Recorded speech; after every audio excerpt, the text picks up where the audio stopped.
I'm tired of supporting this parasite. Take our daughter and go back to your parents' house," he says, looking tired but with a creepy, lewd grin on his face. My husband, who uttered these words, just wants to see me in trouble and enjoy it. He tells me to go back to my parents' house, but he'd be the one in trouble if I actually did. When we first got married, he was a kind husband. But at some point, his personality became twisted and he started hurling abuse at me and our daughter without hesitation. Still, I continued living with him because I still had some family affection left. I believed that one day he would change. But it seems too late now. My husband, who calls me a parasite and laughs as if he's enjoying it. I can't stay with him any longer. I close my eyes for a moment, making up my mind. Then, I look straight at my husband and launch my counterattack. My name is Sarah, a 62-year-old. I live with my husband Ethan, whom I've been married to for 40 years, and our 32-year-old daughter Emily. We live in a house owned by my in-laws. My father-in-law passed away 25 years ago, and my mother-in-law 20 years ago. We used to be a family of 5, but now we're down to 3, and the old house feels a bit spacious. Emily is still unmarried and does housework while working from home, which is a big help for me since I'm busy with work on weekdays. Ethan took over his parents' company and was managing it, but the company went bankrupt when Emily was in elementary school. After that, he got a job at an acquaintance's company and has been working there. To be honest, Ethan's salary is well below average, so Emily and I are working to make ends meet. Both Emily and I earn a decent amount of money. However, Ethan says things like, "Women's work isn't that big of a deal anyway, right?" He doesn't understand at all that we're able to live our current life thanks to us, and he looks down on us. On top of that, even though I work full-time, Ethan somehow mistakenly believes that I'm a part-timer. I work at a factory of a certain company, but Ethan seems to think that factory work is simple and anyone can do it. Some jobs may be simple, but mine is not something that just anyone can do. No matter how many times I explain this to him, Ethan refuses to understand. Furthermore, Ethan apparently thinks that Emily, who needs to work on a computer all day due to the nature of her job, is just playing around on the computer and is unemployed. I've explained this to him many times, but Ethan has decided that our daughter is unemployed and looks down on her. She's old enough but doesn't get married, just stays at home and plays all day. We really failed at raising her. He says such things right in front of her without hesitation. At first, Emily would talk back to him, but lately, she just gives him a tired glance. Her face says it's pointless to say anything to him. In this manner, Ethan has convinced himself that he is at the top of the household and has deemed us beneath him, hurling abuse at us. He seems to think that as the man, he is the breadwinner of the family and deserves to be respected. Of course, Ethan wasn't like this when we first got married. I think he was probably influenced by his father. My father-in-law was the epitome of a domineering husband and treated my mother-in-law like a servant. Before we got married, Ethan despised his father for being like that. But once he got married himself, he started doing the same things as his father. It got worse year by year, and now that he's in his 60s, it's become unbearable. What should I do? I spent my days sighing more and more, unable to come up with a solution. Then, one day, something happened. That day, an unexpected job came in, and I ended up coming home quite late. The client had mistakenly set the desired delivery quantity too low and asked if we could somehow make up for the shortage. It was a pretty unreasonable request, but since they were a client we had a good relationship with, it was decided that all employees would work at full capacity to deal with it. Emily also had a rare meeting with a client outside the house, so the only one at home was Ethan, who had finished work early and returned. Immediately after it was confirmed that I would be working overtime, I contacted Ethan and told him that I would be late today, so he should prepare dinner himself. After that, I became busy with work, and I was finally able to return home close to 10 p.m. Looking at the parking space at home, I could see that Emily's car wasn't there, indicating that she hadn't come home yet. I was busy, but it seemed like Emily was having an even harder time, so I opened the front door while worrying about my daughter. "I'm home." "You're late. Where have you been hanging out until now?"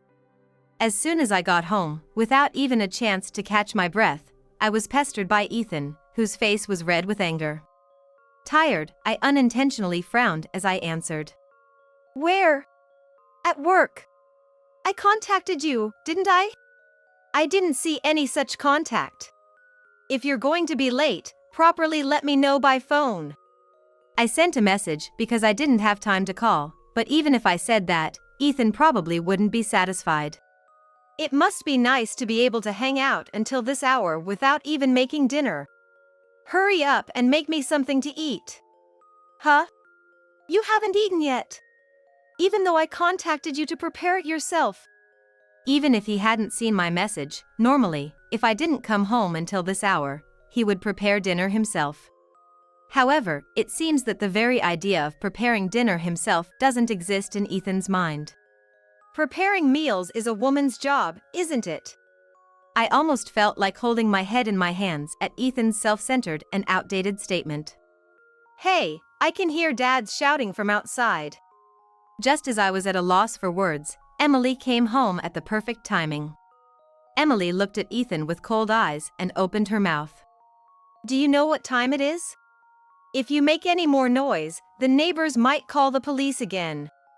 Once, when I came home late at night after a class reunion, Ethan yelled at me in a voice that echoed throughout the neighborhood. I had properly informed him that I would be coming home late, but he didn't like that I had been out enjoying myself, so he hurled abuse at me as he saw fit. Apparently, Ethan's heated voice had echoed throughout the neighborhood. A neighbor's wife who was worried about me called the police, and the officers who rushed over scolded Ethan severely. Remembering that time, Ethan's tone immediately softened, and he retreated to the back of the house, mumbling complaints. "Emily, thank you." "No problem. I bought some pizza, so let's eat together." "Oh, thank you. That's a big help." Though exhausted, I smiled, happy about Emily's thoughtfulness. 2 weeks after that incident, I was meeting up with a high school friend for the first time in a while and had arrived at the station where we were supposed to meet. "Olivia, long time no see." "Sarah. I've missed you." The one smiling at me was Olivia, my best friend from high school. Unlike me, she was a reliable person who went to a university with a high deviation value and worked hard while raising children. After giving birth to Emily, I took a break from work for a while, but I had to take care of both housework and childcare by myself, so I ended up quitting. Ethan didn't care about me at all, even though I was busy with childcare and housework, and continued to do as he pleased. Remembering that time still brings back bitter feelings. Fortunately, my mother-in-law, who was suffering under a domineering husband, helped me, and I was able to get through that difficult period. Olivia also often came to my place and did the housework for me when I was too exhausted to move. If it weren't for my mother-in-law and Olivia, I would have been done for long ago. I can never thank them enough. And after my child-rearing duties had settled down, I started working at my current workplace. But what's going on all of a sudden? You're always busy with work, Olivia, and now you suddenly want to see me. We entered a nearby coffee shop, and I asked, tilting my head. Then Olivia said with a wry smile, "Actually, I got divorced. I wanted to report that to you, so I came to see you today." "What?" Olivia's ex-husband seemed like a kind and easygoing person, and it appeared that he balanced out the reliable Olivia. However, according to Olivia, her ex-husband wasn't kind, but indecisive, and even important decisions were left up to her. "When my husband was about to retire, I thought about how I would have to take care of him for the rest of my life, and I really didn't like the idea. He never did any housework and left everything to me, even when our children were young. Thanks to that, our children still keep their distance from him even now that they're adults. They were happy when I said I was getting divorced. I had no idea. I thought that even households that seem to be doing well have various struggles behind the scenes." Then Olivia's face turned a bit worried, and she looked straight at me. "What about you, Sarah? Is everything going well?" At this question, I hesitated to speak. That alone seemed to convey it to Olivia. Don't push yourself too hard. If anything happens, I'll always be there to help. Oh, okay, thank you. After that, we went shopping together, ate delicious food, and had a good time. On the way home, I kept recalling Olivia's words in my mind. Until now, I had never considered divorce. To be honest, Ethan can't really be called a good husband. But since we got married once, I had somehow decided that we would stay together for life. I'm a bit confused now that the topic of divorce has come up so close to home, but still, the option of divorce doesn't exist for me yet. Ethan's in that state now, but maybe his personality will mellow out a bit once he retires and starts staying at home more. With that hope in mind, I opened the front door. I'm home. However, what awaited me when I got home were the arguing voices of Ethan and Emily. Stop being unemployed and wandering around, and get a proper job. Don't think we're gonna take care of you forever. I told you, I am properly working from home. And I don't remember ever being taken care of by you, Dad. Hey, what are you doing? I hurriedly step in between the two. When Emily sees my face, she gets a startled look and closes her mouth. Ethan still can't calm his anger and glares at Emily with sharply raised eyes. Emily, let's talk, just the two of us. Leaving Ethan, who's making a ruckus, I take Emily to another room. Emily lets out a big sigh and speaks with an exasperated look. I was working at home, and Dad started making a fuss about preparing a meal. I told him to wait a bit because I was busy, and he lost it. He tried to break my computer, so we got into an argument. I think I've reached my limit living with Dad. Saying that, she looks at me with a slightly distorted face. I've stayed in this house until now because I was worried about leaving you behind, Mom. But it seems like my personality and Dad's are a total mismatch. I don't think I can stay together any longer. Something like today might happen again. If my work tools get destroyed, I might not be able to hold back and end up hitting him. I'm thinking of renting a place somewhere and living alone. I see. Imagining Emily leaving this house, my heart sinks. I've been relying on Emily so much until now. Not just with housework and daily life, but more than anything, she's been supporting me emotionally.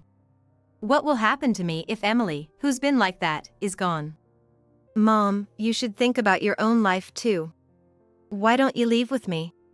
I couldn't give any response to Emily's words. 1 week after that incident, Emily is steadily progressing with her packing. At this rate, she can probably leave any time. However, Ethan doesn't seem to have noticed at all that his daughter is preparing to leave because of him. Since then, I've been keeping my distance from Ethan. Until now, whenever Ethan complained about something, I would silently do as he said. That was the best way to get by without making waves. But now, a change is happening in my heart. On the other hand, Ethan seems quite irritated with me for not listening to him as usual. And today, Ethan finally resorted to an outrageous method. I'm tired of supporting this parasite. Take our daughter and go back to your parents' house. What he thrust at me while saying that was a blank divorce form. Ethan slammed it down on the table and said in a pompous tone, If you don't want a divorce, respect me more. You've been getting cheeky lately, haven't you? Know your place as a wife. You probably wouldn't be able to survive if you divorced me, would you? Well, I don't mind either way, but if you really insist, I won't divorce you. It seems Ethan is trying to use divorce as a shield to make me obey him. The me of the past probably would have followed what Ethan said. But the current me is different from the me of the past. I have already made up my mind. I smile at Ethan, who's grinning.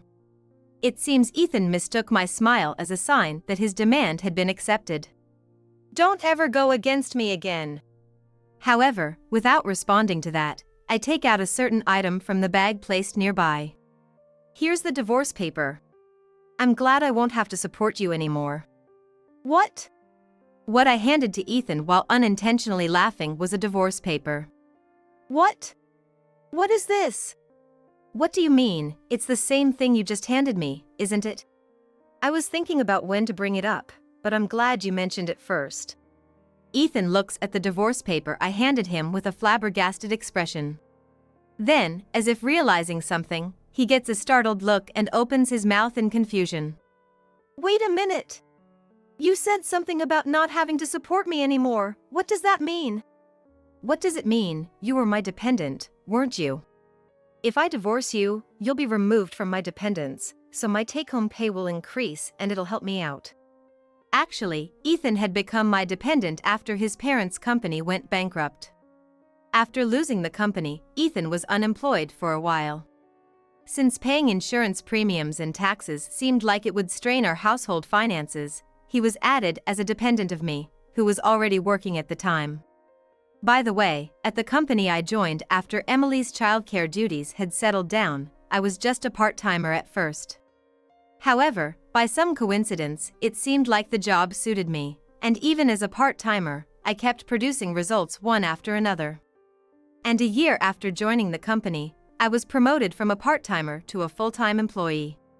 After that, I kept getting promoted, and currently, I'm serving as the assistant factory manager. Ethan has no interest in my work and seems to be under the mistaken impression that I've been a part-timer the whole time, but I'm in a fairly high position within the company. However, Ethan says something unbelievable. Huh? What are you talking about? I'm properly working at a company. You're the one who's my dependent. I'm the one supporting you. What? What are you saying? You're not a full-time employee. You're treated as a part-timer, and you only earn within the dependence limit, don't you?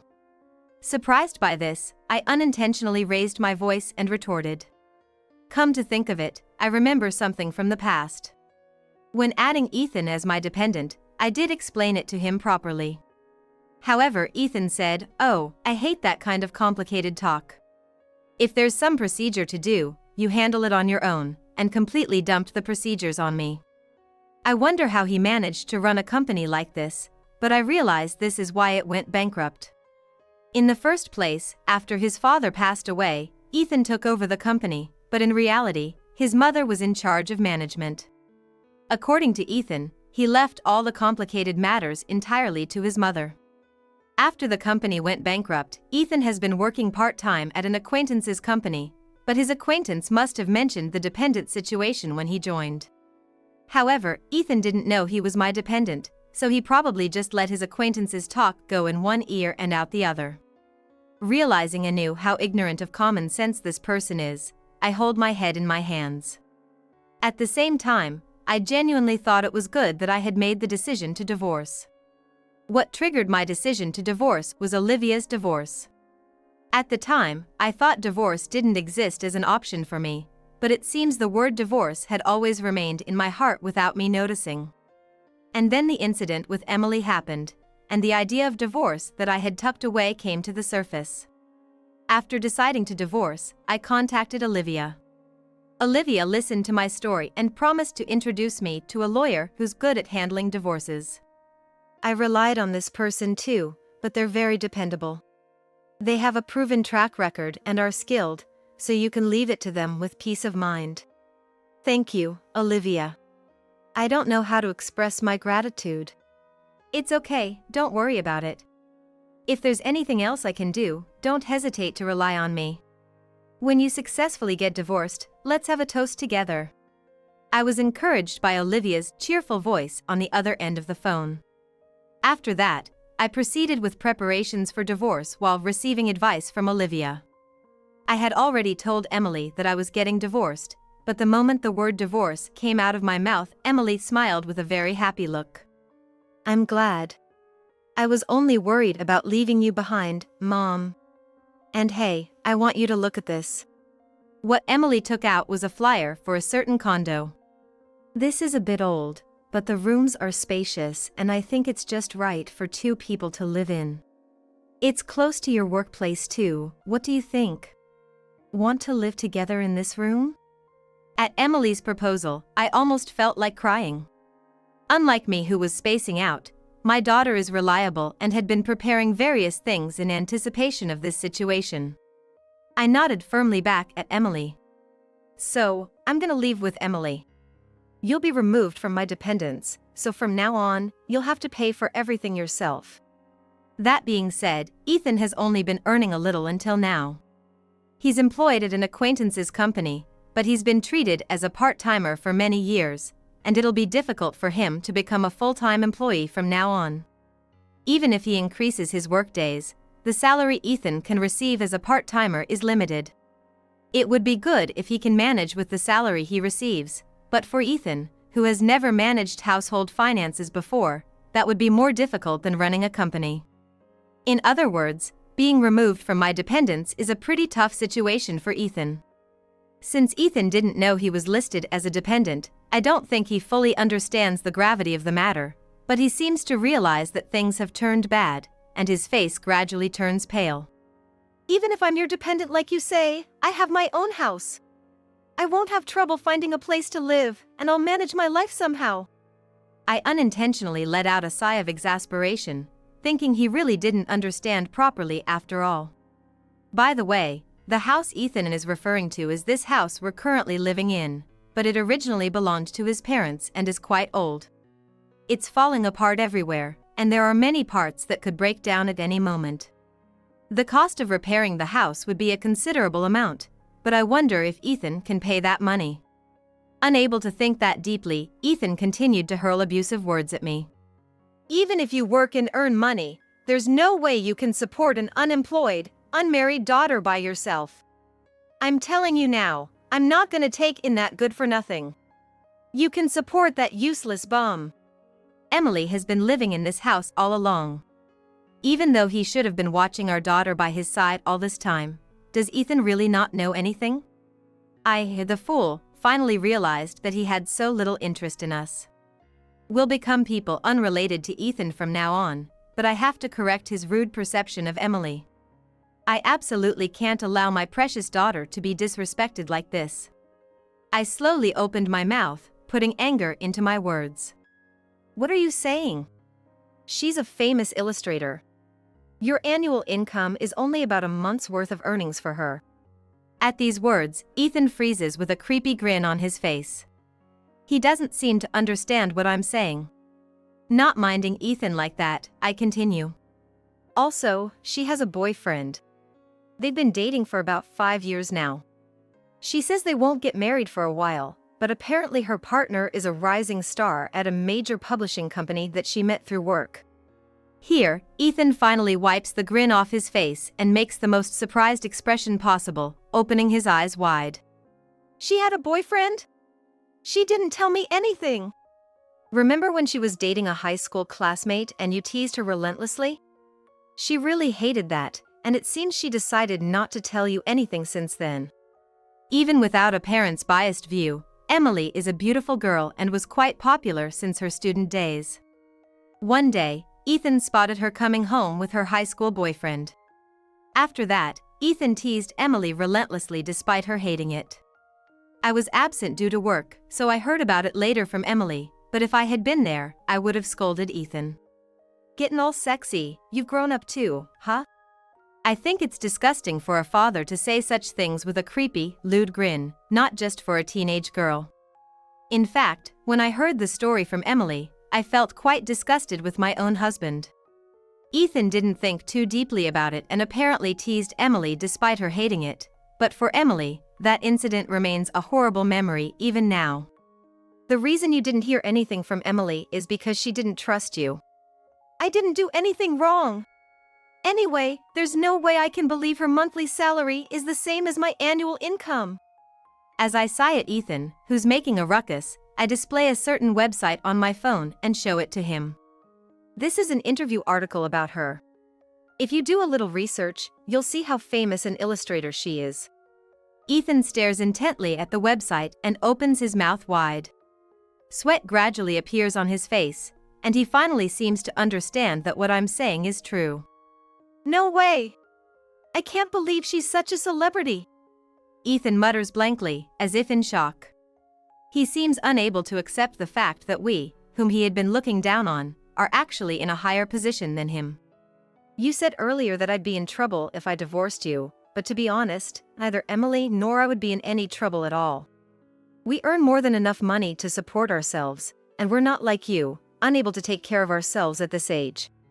There's not a single thing that would trouble us if we got divorced. If anything, we're thinking it'd be a relief to have one less burden in you. At these words from me, Ethan shows a momentary angry face. He tries to spew abusive words at me as usual, but Ethan now understands that I'm in a higher position than him. Therefore, he can't make his usual condescending remarks and can only mumble. Just when I thought he was looking down and thinking for a while, he suddenly puts on a smile and says this with a flippant attitude. "I was just joking earlier." Huh? I unintentionally let out a dumbfounded voice, but it can't be helped. Ethan thrust the divorce paper at me, tried to threaten me and make me obey him, and then claimed it was a joke. Saying such horrible things and then turning it into a joke when things don't go his way is way too self-centered. Anger wells up inside me, but Ethan doesn't notice. "A lot of things happen when you've been married for a long time. This is just one of them. Let's both forget about the divorce thing, okay?" Ethan refuses to admit his faults and insists it's mutual. Seeing Ethan making such a pathetic excuse to protect his pride, my anger reaches its limit. "Don't mess with me." Huh? What joke? Even if you say it's a joke, I've been serious from beginning to end. I glare at Ethan. It seems my overflowing anger shows on my face, and Ethan's face contorts in fear. "Since you still don't seem to get it, I'll say it clearly. I've come to utterly despise you. I don't have a shred of affection left for you anymore.